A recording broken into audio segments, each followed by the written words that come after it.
David is a principal at Seattle-based landscape architecture firm GGN.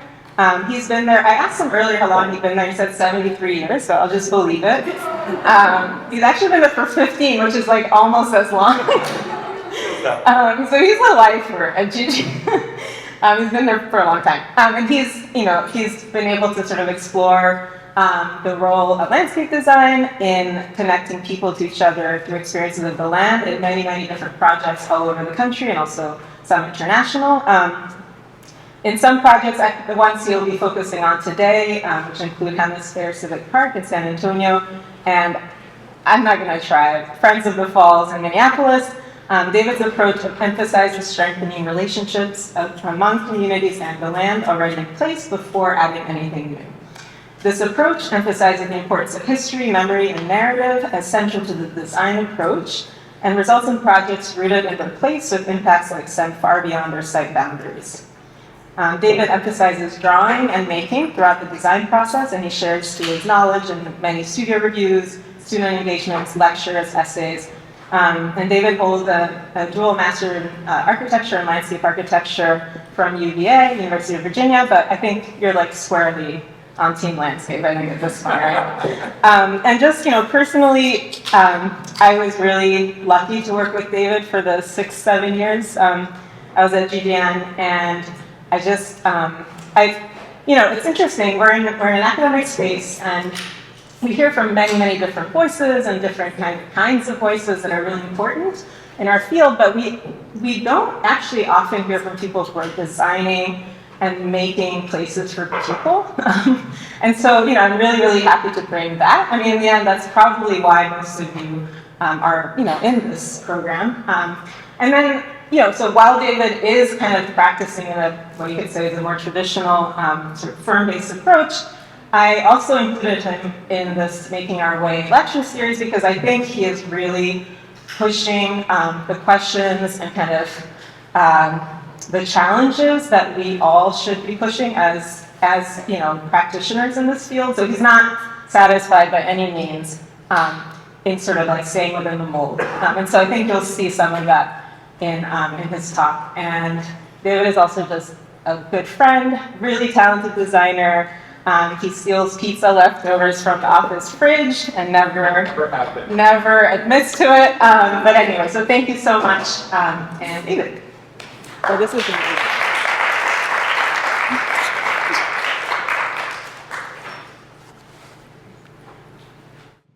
Thank you. Oops. I think we're on. Yeah. Thank you, Azura. You all are very lucky to have Azura here. She's, as you know, a brilliant and wonderful designer.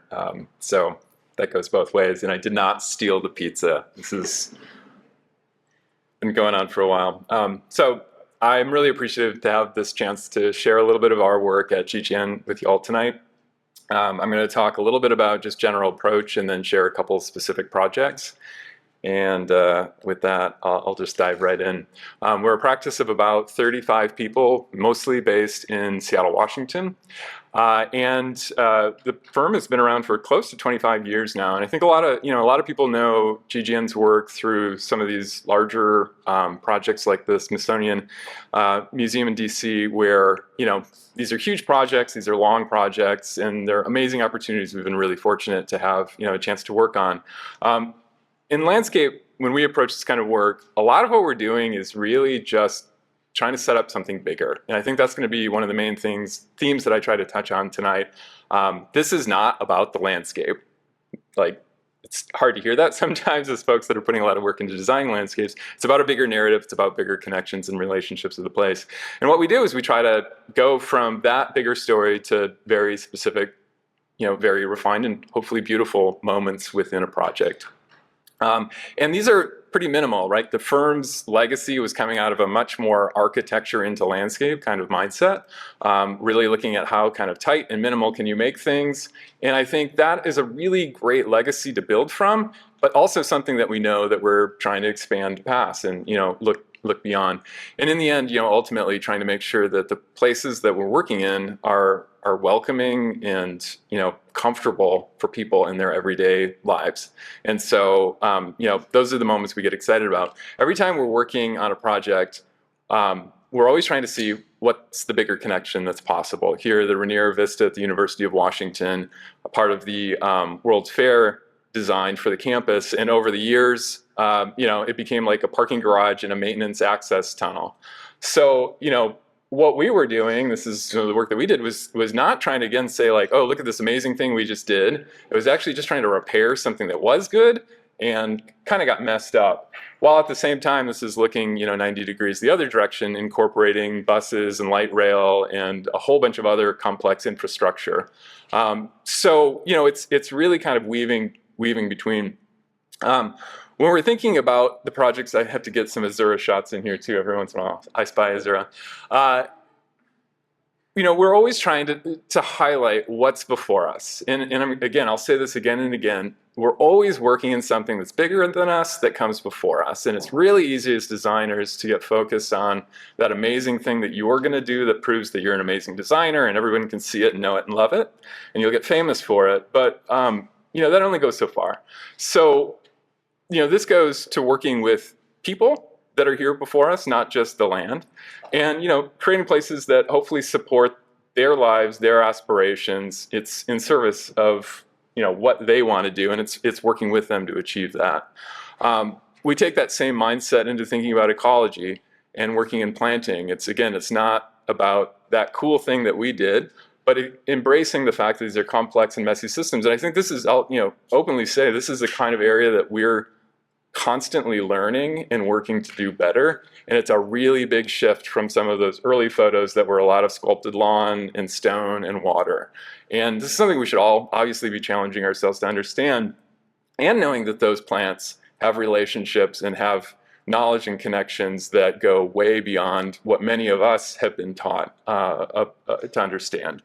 And, in the end, I think this is one of my favorite photos from one of the projects we've done, the North End Parks in Boston. This wouldn't come out as like, oh, look at that really great project that a landscape architect designed. It just looks like a comfortable place to be, and people have kind of made it their own with time. So that's, some of the projects that we've done.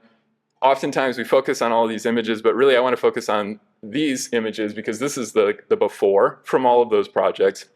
And I think, if you looked at all the work we've done over the years, I'd say like 90% of it has been a parking lot, a freeway, or a rail line. And most of them are just parking lots. So, that's not the most exciting beginning point to a project. And yet it's what a lot of the sites that we're now working with are. So the challenge is, how do you find something in that? I'm going to touch a little bit on some of the thinking that's influenced a lot of our approach in this idea of a relational practice, which I'll touch on, which begins, I think, to me at least, with this tension that we see. And I think Marshall Berman's work is really interesting, and writing on this is really interesting. But the tension between the excitement of something new, what comes next, the opportunity of bringing new people together, new relationships, connections together, and the fact that that act is also often destructive. And there's not it's this versus that, but there's tension there. We need to work with that. You look at old city streets like this, and we would think like, oh, this is the old time. It's kind of romantic and nostalgic for the life of the street, but this was also very modern and incredibly chaotic, and people from all over the world coming together into the space of a street, right? So there's a tension, the new, and also how we interpret that. And it's really different than, what we often maybe more typically associate with the modern design, which are these kinds of projections, which were all about how do we take this, clean it up, right? Clean it up, wipe it out essentially, and organize and structure the world so that it can run more smoothly. And I think everybody knows this guy in this quote, but what I've come back to more recently, in particularly in this quote, is not just the brutality of the idea of a meat axe as a means of engaging a place where people live, but also the notion that we would think there is a wilderness and a clean slate out there. Those are the easy projects, right? And I think what this says to me, and the point I'm trying to make, I think, is that every place already has something. We've just become really good at not seeing most of it. And so the work that we need to be doing is, to grapple with that. And this is, another meat axe, right? You could say that. How clear it is, especially in this country, that so much of our understanding of the land, any connection to the land that would precede us, is taught to be ignored and wiped out. And as landscape architects, that's kind of a big deal. And so that's why, in my mind, in the work that we've been doing, we've been trying to really hard, not just to resist the idea of manifest destiny, but to actually learn to see what's there before us. And obviously every inch of this land is known, was known, has a name. But again, a lot of work has been done to erase that. And so if we're stepping into a project, stepping into a place that is not where we're from, is not our own, we need to do a lot of work to try to see that. That's a legacy. Every place we're working with is a legacy of that. And as I've thought about this, I keep coming back to this diagram, like a little science textbook image of the idea of friction. And the notion that, on the left is smoothness, is no interface, is no interference. On the right is all the little bumps and pits that slow things down. And we get really good in our world at trying to eliminate those bumps and pits so that things can run smoothly. But you could argue that those bumps and pits are sort of all of the potential of those connections and everything that comes before us. And that's, again, the tension. We're pretty comfortable, I think, in thinking about like, wow, easy cooking, easy cleaning. I've been fascinated looking at a lot of old ads in these kinds of trajectories where that smoothness, that simplicity, that detachment, like you don't need to know what you're doing. This is easy and smooth. We've got a solution. The same with germs, right? Isolate a system, kill everything that's there. And you can't argue with hand washing in a surgical ward, right? This has been proven to be important for health. And at the same time, it's also fostering superbacteria. And so there always is this tension between the wiping out, the controlling the total, and the complexity and challenge of working with what's there. And certainly this has been a narrative in the larger land. Like these ads, DDT is good for me. I like, really? Wow. I think it's also really good for us to take a moment and see this isn't that long ago. And we're saying things with as much confidence now, no doubt, than in 50, 60 years, we'll be a little surprised by, maybe a little ashamed. And then, when we think about the world in architecture that many of us are in some ways related to, the ability to have some predictability is important, right? If you're going to pour a concrete wall, you typically need to know it's not going to fall down on someone, or if you're going to build a building, it's not going to collapse.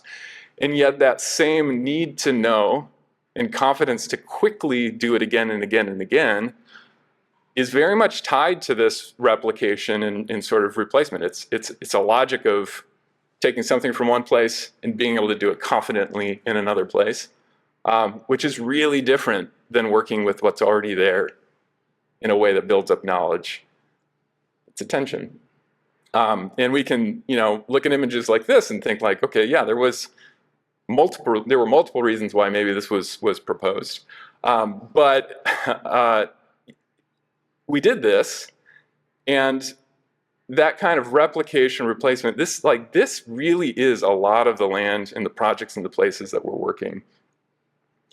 These translate into certain things that a lot of folks probably just take for granted as the assumed sort of base condition of the land, right? Like that notion of sweeping it clean, sweep it green.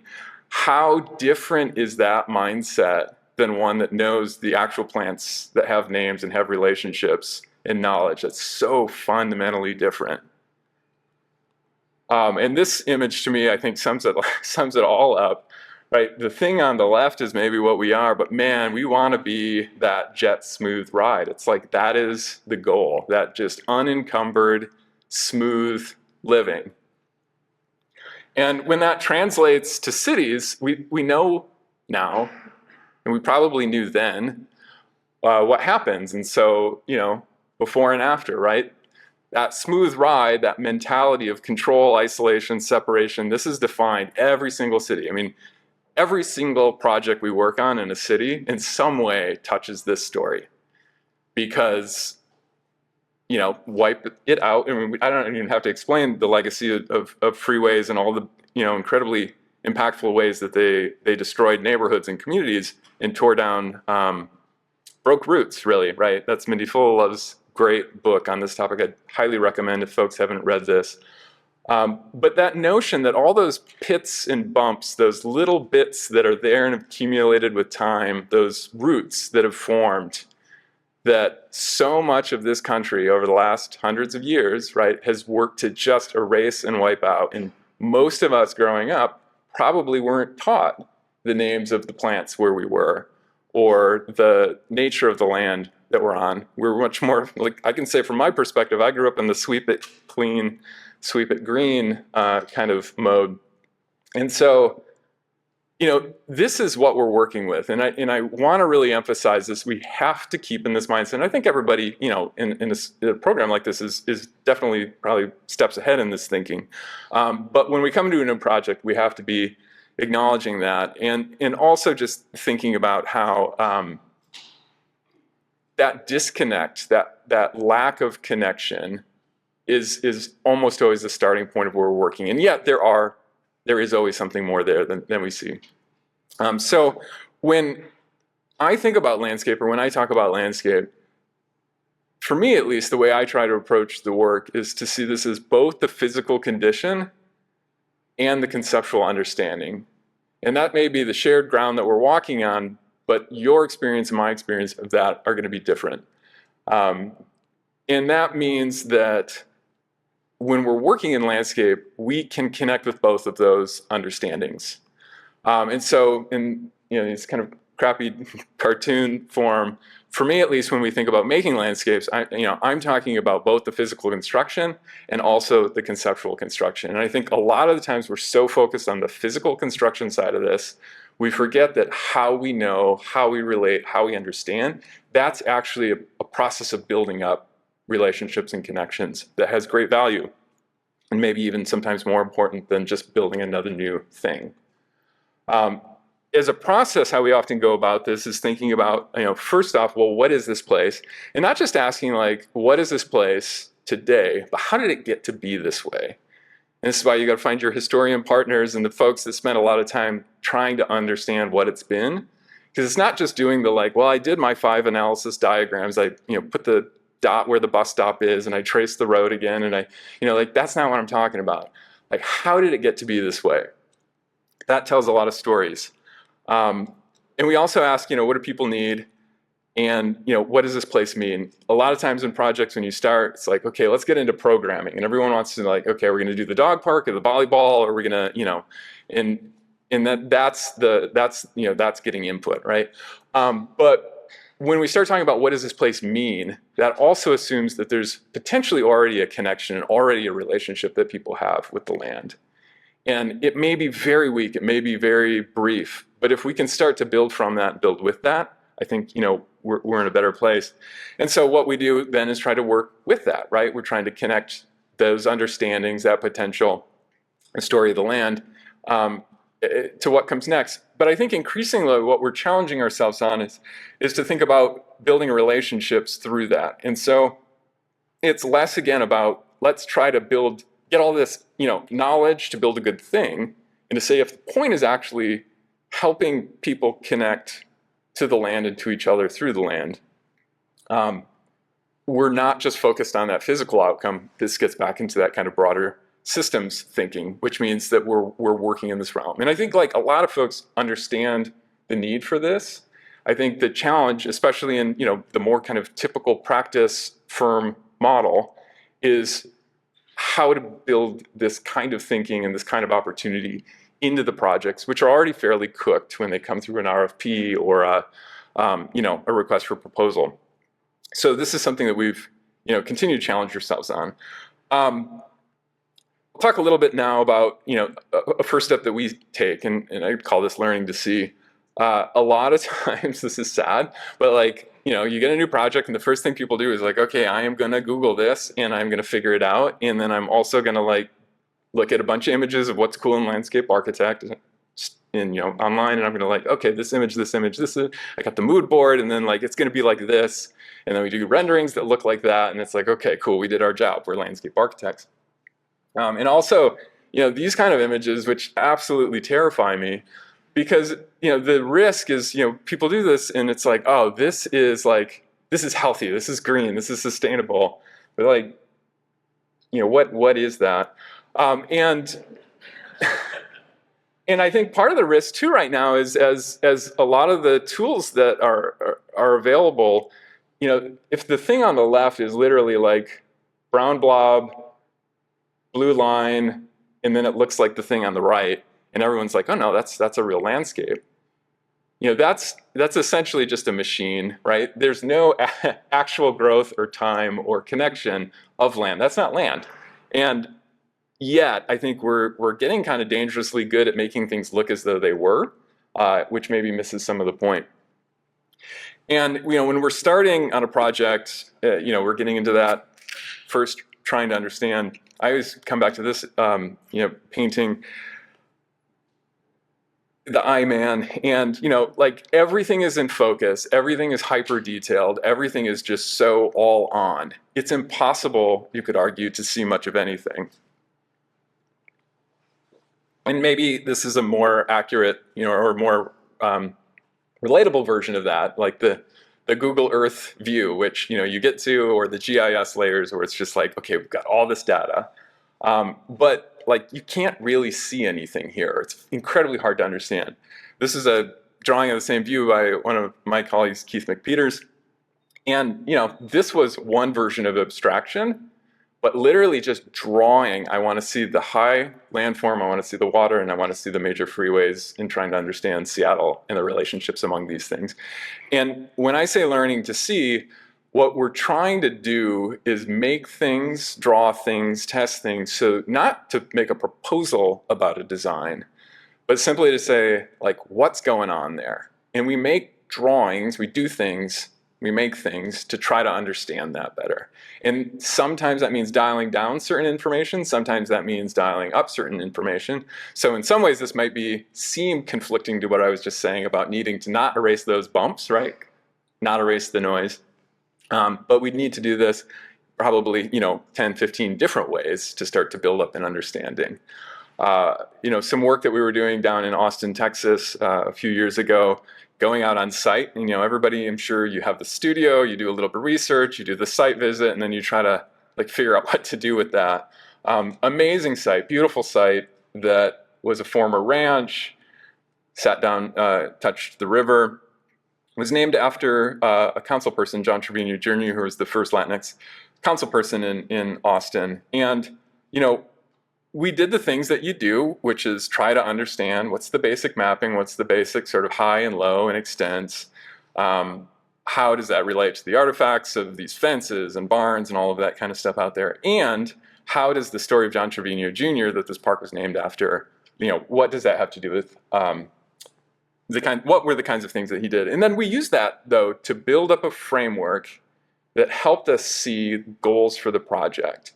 And the reason I would emphasize this kind of thing is because you're going from it's not just mapping, it's not just walking around on site, but it's actually starting to try to interpret and take a stance on how what we've seen in different ways, again, this is not just pick one, it's all of these things, which meant different priorities to different people, could come together to create a framework for the site and in the strategy for the project, and then taking that forward through drawing. And I put this image on the right in here just because a lot of times when I do studio reviews, you have all of that richness, you have that great experience on site, you're doing all that analysis, and then it's like a CAD drawing of a survey where all of that texture and all of that detail has been lost.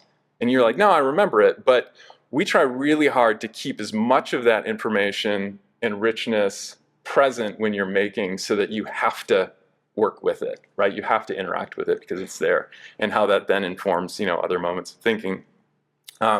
Same kind of question, different place, Milwaukee. This is a project I was fortunate to work with Azura on. You come to the site and it's this, and like, wow, okay, what's going on here? It's a big arterial road, and it's kind of hard to see anything. And Azura had done some amazing research on all of the complexity and the richness of Bronzeville and the neighborhoods that were here and the urban renewal that wiped them out and built a freeway through here, and how the project site sat right on the edge of that.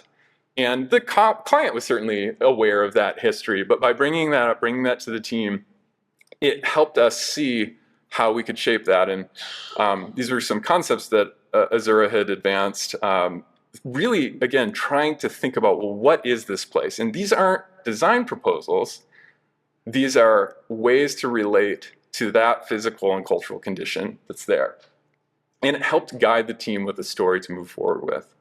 And then that helped us situate, more strategies for thinking about how this museum could operate, both as a place for visitors to come to, as well as a part of, the daily local neighborhood. And just framing it up that way, I think, was a great resource to the architects and the clients as they were advancing their pieces of the project. And it's something that we can do, again, not designing a thing, but only designing a way of understanding and communicating that back to the team. It has great value. And then the last thing I would note on that is that sometimes that comes through that research. A lot of times that comes through actually meeting with and talking with the people who know those stories and know those places. And we're too good at like, yeah, we got this. We'll go over in the room and figure it out. But like actually spending time with the people that know it, because many of these narratives, of course, aren't written down or recorded in the history books.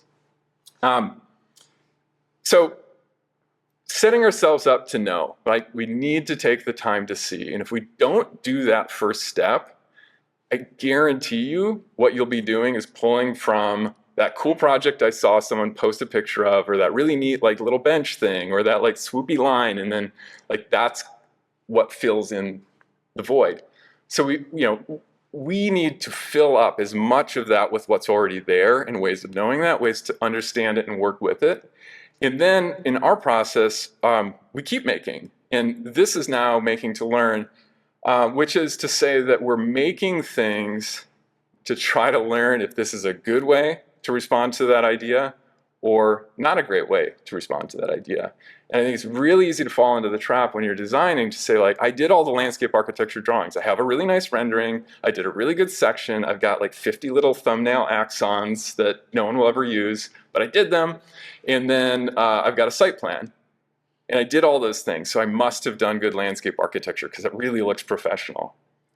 And too often we get so focused on that side of things that we forget, like, did it give us any feedback? Did it tell us about anything that we were just doing? Is this a good version of that? Or is this like, should be better, or it should be different? So these are some photos of Catherine Gustafson, who's one of the founders of our practice. She worked a lot in clay modeling, and what I think is the most significant is that it didn't just make like cool looking plaster cast models, but it was a really good way to interact physically and directly with the stuff that we're testing. And whenever we're working on something like that, you're kind of constantly bobbing up and down because you're trying to see, not just does it look good as a plan, but experientially, how does it feel? What is it like to move down that path? What is it like to pass through that space? And of course, you can do this digitally. You can say like, well, I can do this in Rhino better and it looks more real. But sometimes being able to, again, abstract that out and have that kind of fixed physical thing gives you a different relationship with the work. And then, of course, that you can see it in plan very quickly and test it, right?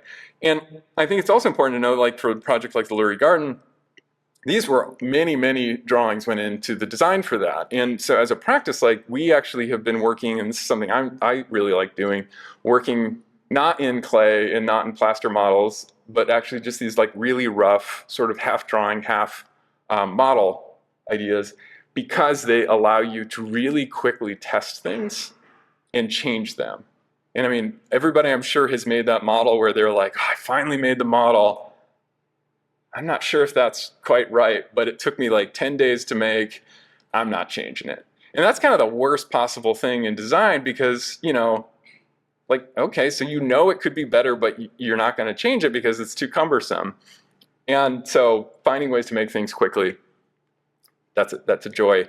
And we, like sometimes these are really bad. This is the convention center in Seattle. We were working on this little plaza, and just doing these, being able to have multiple options, quickly move things around, compare them. These are 5-minute things. So if anybody feels like they're short on sleep in school, like do things faster, better, as opposed to like spending another 5 hours to do another really small or really slow drawing or model. 5 minutes, 10 minutes, if you can learn from that, it's effective. You don't need all the detail always. And this was a great way to then quickly draw over one of those views to try to start to test, like, okay, how could this feel if we had trees in these locations, or planting massing strategies this. And this was, I took my son to Comic-Con the other day there, and like to see this basic, simple framework, taking on very much a life of its own that day, was really great.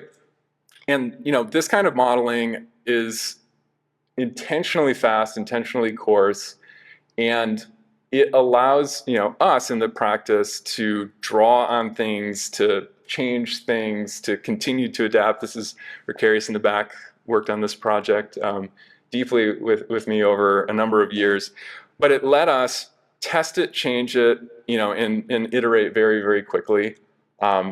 It's a different kind of relationship. It's a different kind of feedback cycle. And, taking that into further drawing section studies, we're constantly moving back and forth in drawing types. I think it's easy to get away from sections, but they're incredibly useful. And then I included these images of a rhino model that we made, which was useful, and it's ugly, right? This is not a beautiful client-focused model, but it was a really quick way to start to test some of the kind of framing and massing that we were talking about in the planting translation.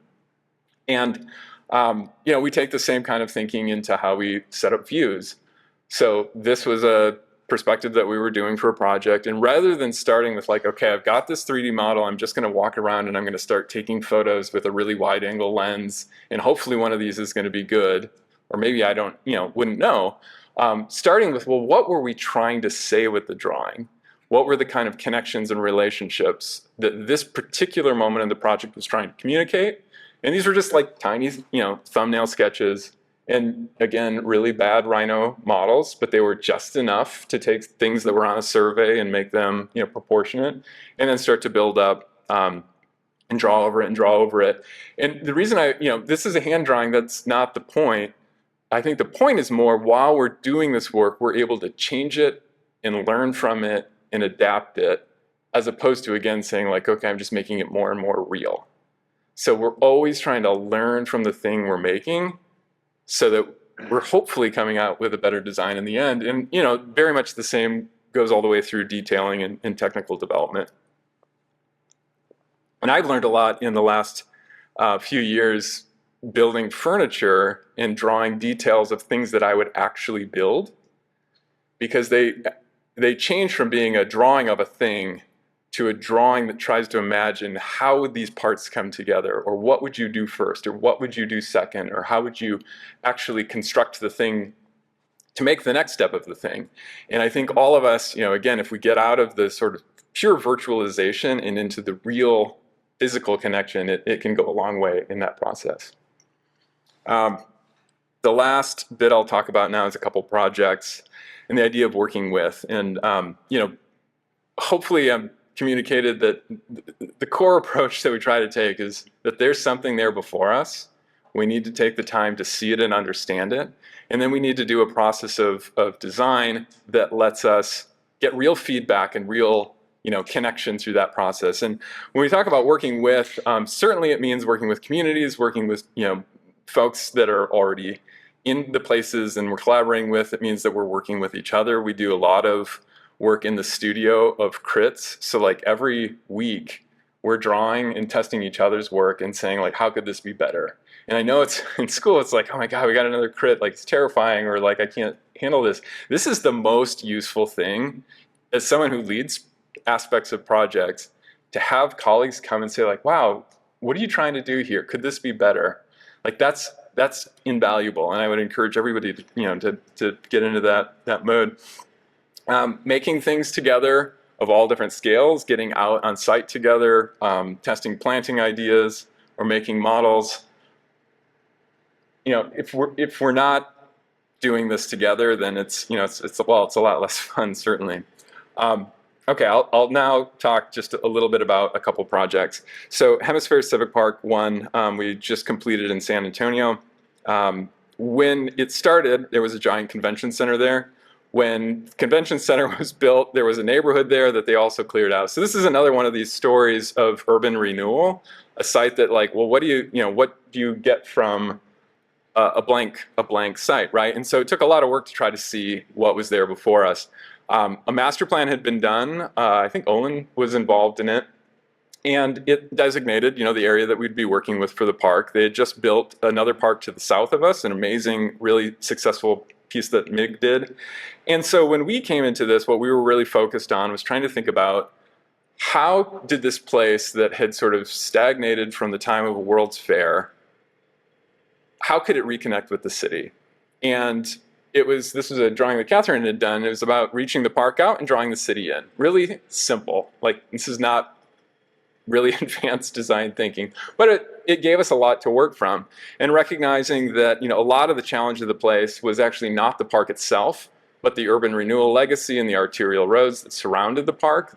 More often than not, the biggest issue in the project is not the thing you've been given as the project. And yet, you've been given the project. So sure, we couldn't redesign all those streets. We couldn't, change all of those intersections and crosswalks in the highway, but we could start to set up and try to challenge those through the discussions, through the way we worked on the piece that we could control. And then we talked a lot about how the system of parks really could start to catalyze some of those changes. And it's cool to see in San Antonio, a number of these street projects and other elements have now been underway. When we started the project, this was like a advertising campaign thing from the city of San Antonio. So we were charged with designing a place for San Antonians, the place where all the city would meet. And then we were like, okay, well, what's San Antonio? And then you go to the tourism board and you're like, okay, it's like SeaWorld and lanterns and all kinds of things going on here, right? There's a lot. And so we tried to understand, and we're right on the Riverwalk, which is beloved by tourists and not necessarily loved by a lot of the locals there. Okay. And this fascinating thing that happens in San Antonio between the level of the river, that kind of tourist world, and then the level of the street. So a complex setup. We zoom way back out, try to understand what's the story of the land. We do a lot of cartoons like this to try to get ourselves to understand and see, and then also to be able to tell stories about what's going on, because what we found is a lot of people get the bits and pieces, but they haven't necessarily heard that narrative put together. And we would tell these stories, and then we would get corrected, or we would get refined, or what you should add this to it. And it became a means by which we could talk about the place with the people who were there, and the project could find its continuity with that. Taking a lot of time to try to understand the historic patterns of water and land, and then situating the project as something. And this is a very important thing for San Antonio. It's like, what's the continuity, but also what's the future.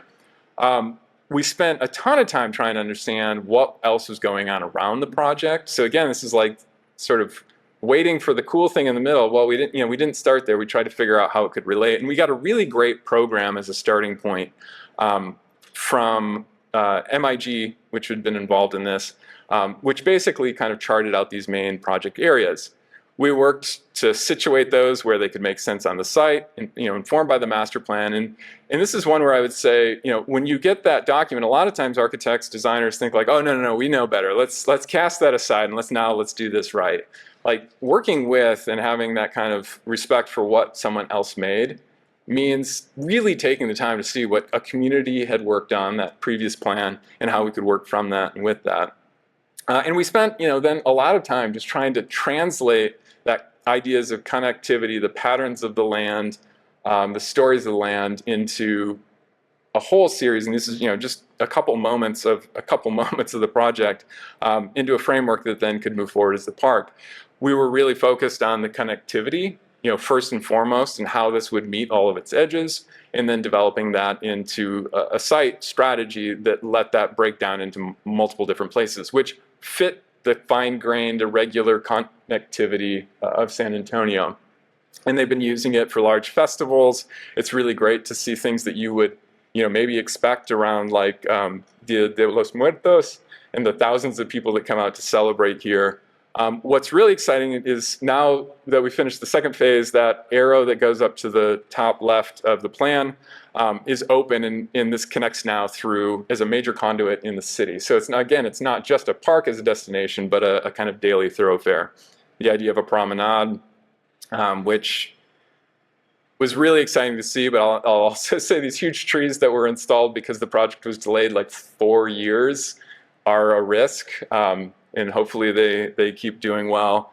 The water channel that was, partially inspired by the Spanish acequias. It was amazing to see this moment at the Diwali festival where this thing that we imagined in one way was completely reinterpreted and used by an entirely different story, right? And then the last, piece I'll touch on for this one, the idea of the shallows. This is something that we were given in a brief. It should be a calm place, water, shade.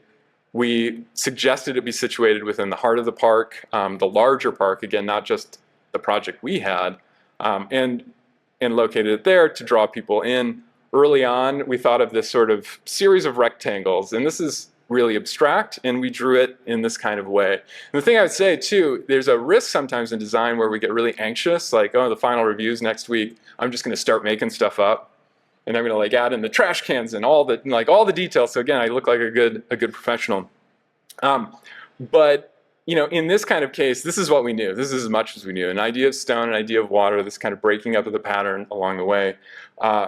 And we didn't draw anything past that. And it's really, it's easy to get ahead of that. And then we were able to come back in and start to look at some of the inspiration, Pedernales Falls, looking at the kind of patterns and movement and shape of the land, which were able to inspire. Catherine did this model of these features, and then spent a lot of time working from this. And this is another sort of thing I would suggest in the idea of working with. When someone makes something in our office, we try to take it really seriously as an actual thing that someone put care and energy into. And it's easy to say like, okay, yeah, I got that. I'll get that in CAD in 2 days. We'll get some arcs, we'll get some curves, and yeah, it's good. It's good. I can eyeball it.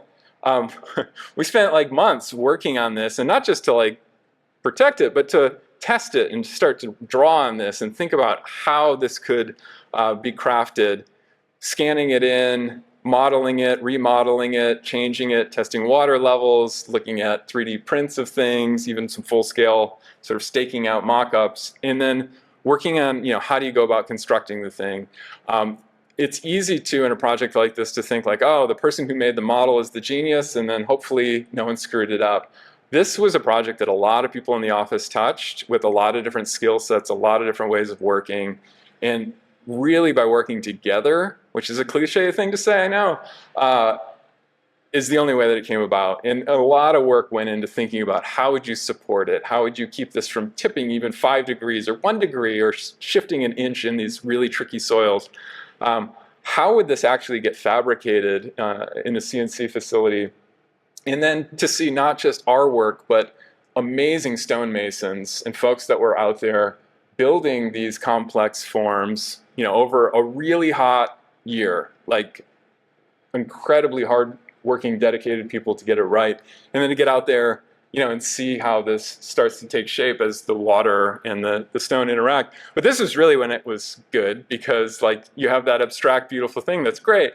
But then kids went nuts and have continued to go nuts here.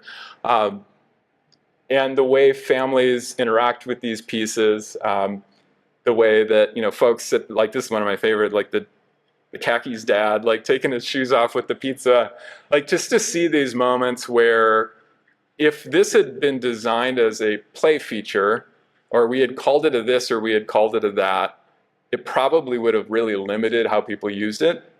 But because we were working with something that was in one way more abstract, but also trying to tell a kind of broader land story, I think people have found their way into it and through it.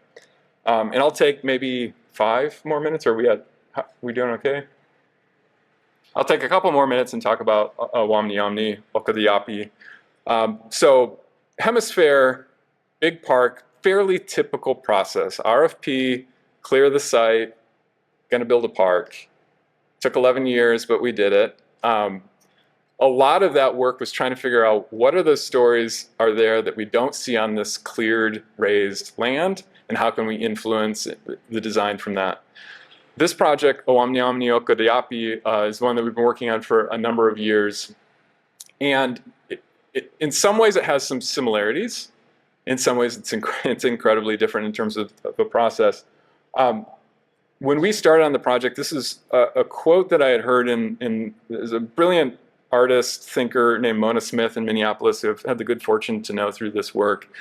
She did a piece called Cloudy Waters, which I would encourage folks to look up. I think you can see it on YouTube or Vimeo. Really interesting installation piece on Dakota connections to water in the Mississippi in Minneapolis. But this quote that one of the elders had said, you can't have culture without land because culture is tied to the land, and the language is what you need to interpret that relationship. I never felt like I had seen a description of what we might aspire to do in landscape, as well as that idea of the language by which we can interpret the relationship of land and culture. And you know, I don't know, that's stuck with me. And I'll say this project is one that we're learning a lot on. So I'll share some things that we've been thinking on and working around. We haven't gotten it totally right, and we're continually trying to refine and learn more through this effort. You can see the little yellow spot there is the site. It's very small in the context of a much bigger river and a much deeper and complex story of the Dakota and other Native American people here.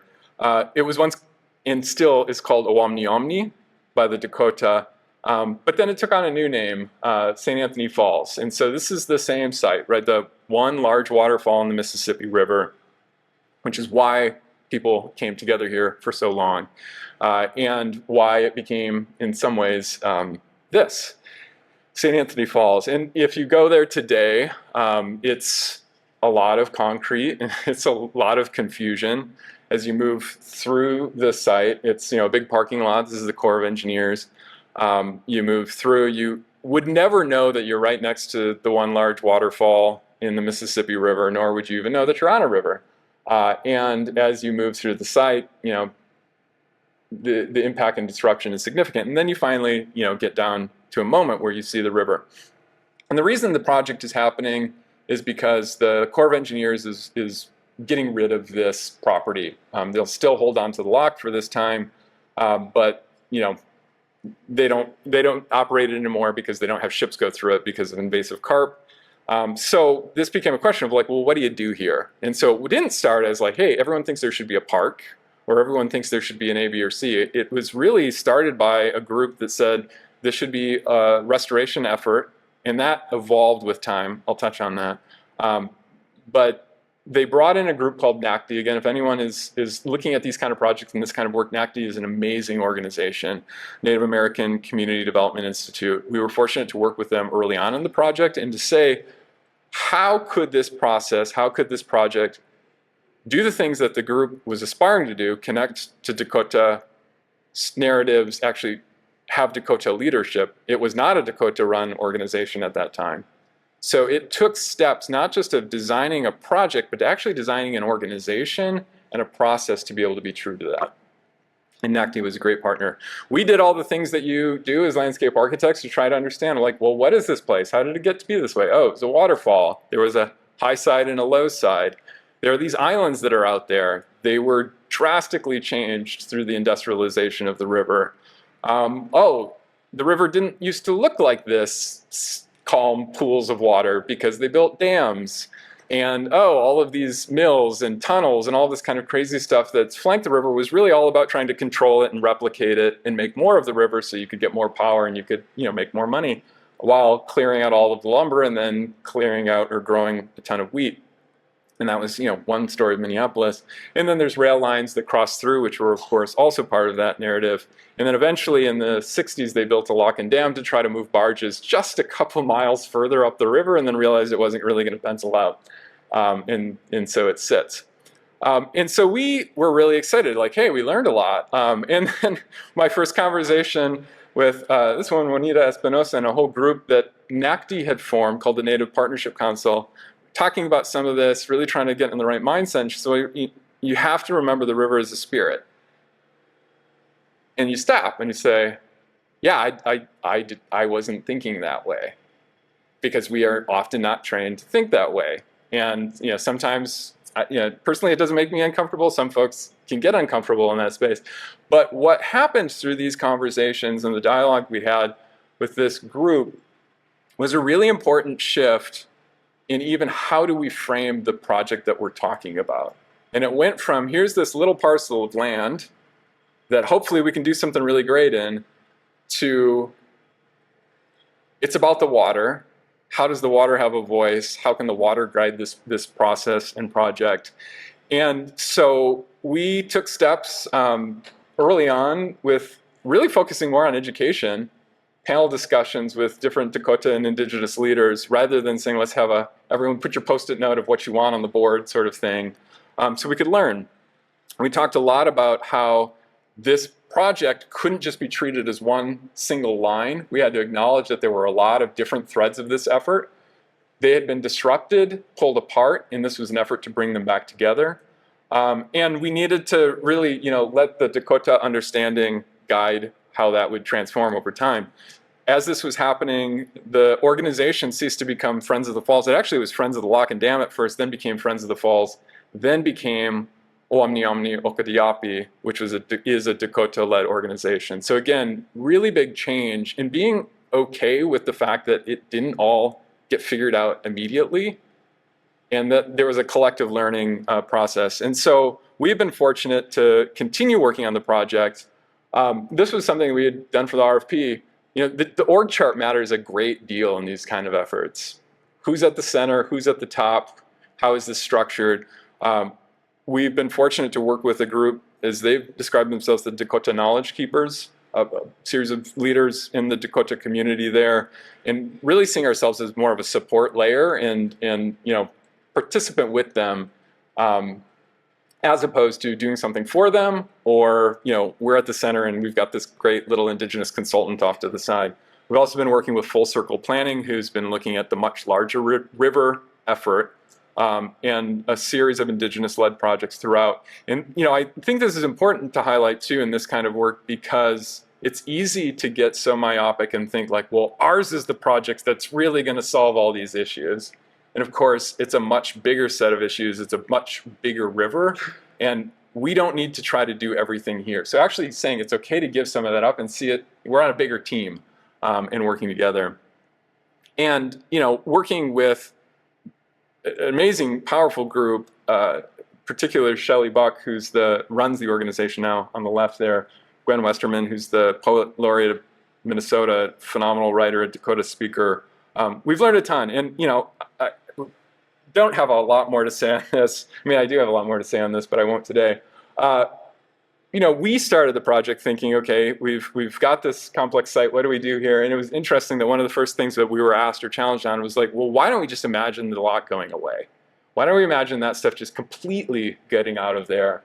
And it led to a really rich dialogue around what we came to start to think about as restoring the relationships of the place, and increasingly focusing on just how do we pull back the layers of disruption, rather than let's build a really cool thing that represents the Dakota people or something like that, because that's not how that would work. So we focused a lot, not on a historical reconstruction, but the relationships. The fact that this was once this powerful waterfall and is now, a bunch of essentially stagnant pools. Trying to understand what could you start to do that would allow the water to move. Not to say like, let's make an island again, but the flow of the water, the noise of the water, the health of the water. If we centered that, what would you do in order to support that? And we've explored ideas of this kind of trapped central space, opening up the water to flow through again, that would allow this really kind of dead pool of water to take on more life and ecological health. Below the river as well. And this is tricky stuff because there's tons of archaeology that someone would say is incredibly sacred, but of course, there's a lot of deeper Dakota history that is also very sacred and important. And so we're trying to find that balance of how much can we pull back, how much can we connect through, how can we think about, even here, we talked about, can we drop water off of this edge?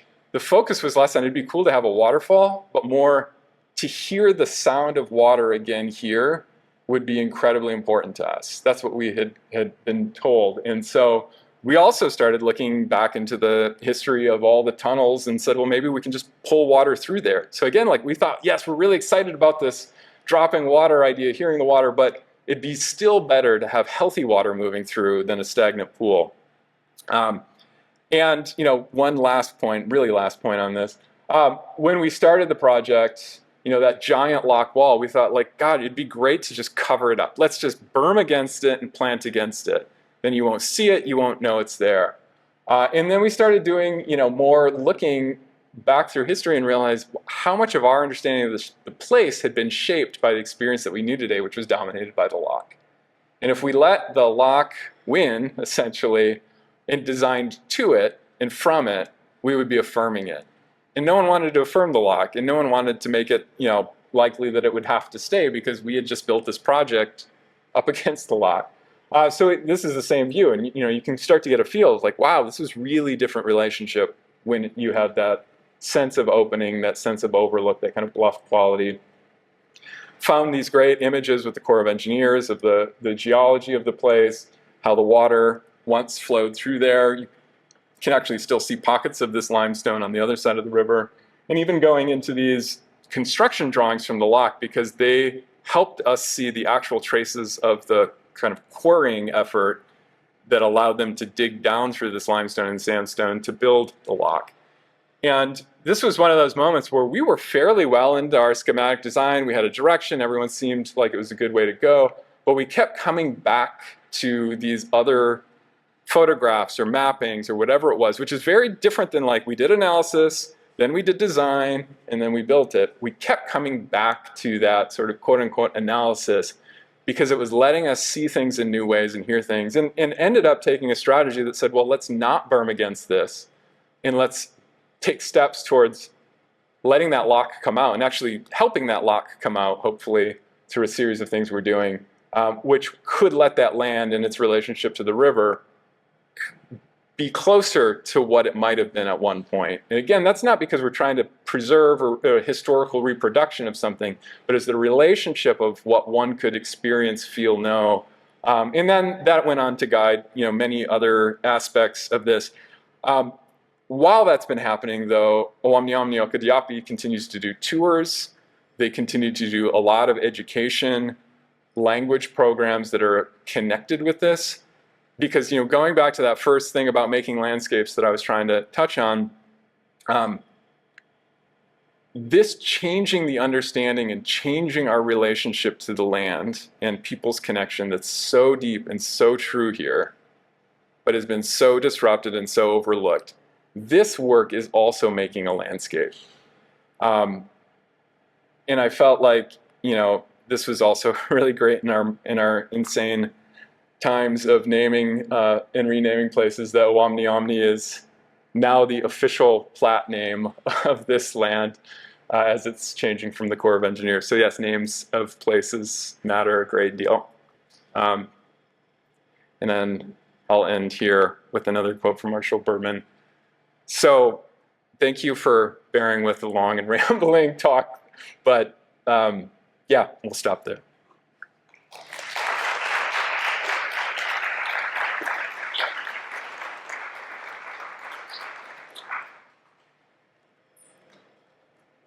Thank you, David. We have time, I think, for a few questions. Just raise your hand and I'll bring the mic.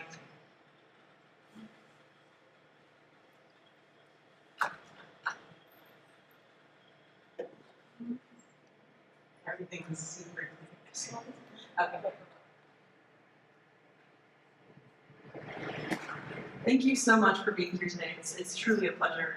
This was a fantastic presentation. Thank you. I can't stress that enough. I'm curious how your conversations with the Dakota influenced the practice of relationality and what aspects of that learning process the firm might bring forward in future projects. Yeah, it's, I think it's kind of twofold. I think one, being open to the fact that like this changes you as a person. Like the conversations I've had over the years with some of these Dakota leaders, it changes my fundamental like thinking about much of life. And so just like put that out there. That's a big thing. I think what we've tried to challenge ourselves on, like this is one of those projects, it was a big RFP, it was a big effort. You are competing against incredibly talented firms. And then when you start doing the work, to like set back and say like, okay, we don't have to try to like do something that's huge and amazing and heroic, but actually like really challenging ourselves to do less and less and less. And that's not like making it easier and easier and easier, but like that example of we had a strategy for grading, we thought we had this really great response to the lock and you wouldn't see it, and realizing that like that wasn't really the point. Like we weren't in the conversation with the Dakota, like the goal wasn't to hide the lock, the goal was to get rid of the lock. Or the goal was to connect the water. And so not falling to the trap of like, we drew something, we think it's really great, and now we've got to defend it. But we can put things out there and have a much more back and forth kind of approach. It also means that we weren't starting with like, here's all the things we saw. You know, it was taking more time. And I'm not even going to say to listen, because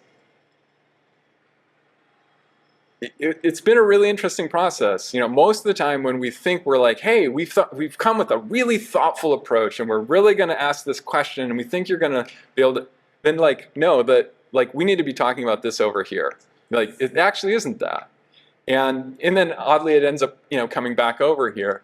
I think being more open to that doesn't mean we're not trying to be rigorous and thoughtful designers, but we're seeing ourselves as being, I mean, to say we're partners or something is kind of a cliche thing, but it's yeah, I'll stop there because I think I'm confusing myself. It's not easy. It's been challenging, and it's also been one of the most amazing things I've been fortunate to work on. We've got a lot of work to go though, because there's a huge gap in terms of how many of us have been taught to understand land and culture. Yeah. In other ways of knowing. Yeah, good question. Sorry.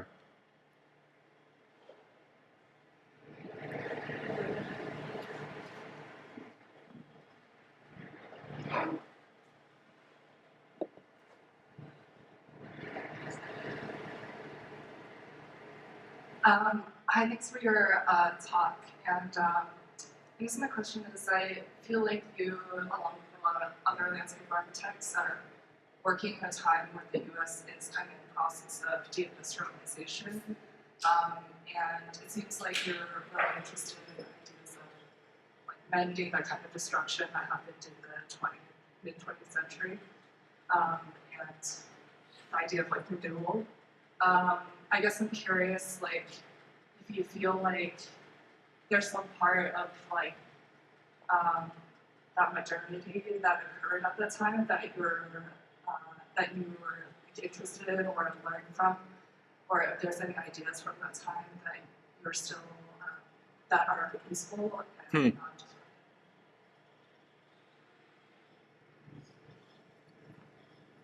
Well, I think there's there's a couple ways that you could respond to that. One, I think directly is it's never as simple as just like choosing a different thing and erasing everything. Like we're working with the freeways, we're working with the land that's in the sort of the result of a lot of that mindset. And so part of it, why I say it that way, is to simply say like, oh, we've now got a better way. We're going to clear all that out and we're going to do the new, better way.